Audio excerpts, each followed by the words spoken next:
పార్టీని బలోపేతం చేయడం ఇప్పుడు అత్యవసరమన్నారు ఖర్గే. నేతలు ఐక్యంగా లేకపోతే గెలవలేమని, జాతీయ అంశాలపైనే కాకుండా స్థానిక సమస్యలపైన దృష్టి పెట్టాలని సూచించారు.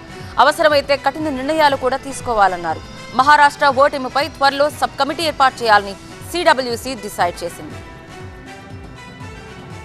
4 గంటల పాటు కొనసాగిన సిడబ్ల్యూసీ సమావేశంలో కీలక అంశాలపై నేతలకు దిశానిర్దేశం చేశారు కాంగ్రెస్ చీఫ్ ఖర్గే.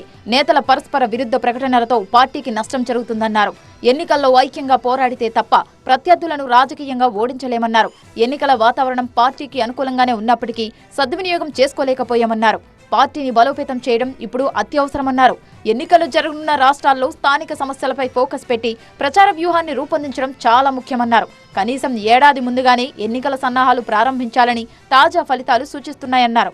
సంస్థాగతంగా పార్టీ బలోపేతంపై సిడబ్ల్యూసీలో చర్చించామన్నారు కాంగ్రెస్ నేత గిడుగు రుద్రరాజు. మహారాష్ట్ర ఓటమిపై త్వరలో సబ్ కమిటీ ఏర్పాటు చేయాలని సిడబ్ల్యూసీ నిర్ణయించిందన్నారు. కేంద్ర సంస్థలను ఏ విధంగా దుర్వినియోగం చేస్తున్నారు అన్న అంశంపైన చర్చించామన్నారు. ఎక్కడైనా సరే ఎనీ ఆర్గనైజేషన్లో మనకి డిసిప్లిన్ అనేటువంటిది చాలా ముఖ్యం. సో డిసిప్లిన్కి సంబంధించిన అంశము, అదేవిధంగా అందరూ కూడా యూనిటీగా ఉండాలి. లీడర్షిప్ అనేటువంటిది కూడా నిర్ణయం తీసుకోవడం వివిధ రాష్ట్రాల్లో అక్కడ ఉన్నటువంటి లీడర్షిప్ అందరూ కూడా యునైటెడ్గా ఉండి పనిచేయాలన్నారు. ఒక కమిటీని కాన్స్టిట్యూట్ చేసి అక్కడ జరిగినటువంటి విషయాలన్నింటినీ కూడా కూలంకషంగా చర్చిస్తూ ఉన్నారు. ప్రస్తుత పరిస్థితులు చూస్తే ప్రజలకు ఈవీఎంలపై నమ్మకం పోయేలా ఉందన్నారు కాంగ్రెస్ నేత పల్లంరాజు. అన్ని అంశాలను వివరిస్తూ ఎన్నికల సంఘానికి లేఖ రాయాలని పార్టీ నిర్ణయించిందన్నారు. ప్రజల మూడ్ చూస్తుంటే దేశవ్యాప్తంగా ఈవీఎంస్ మీద నమ్మకం పోయే పరిస్థితులు ఉన్నాయి.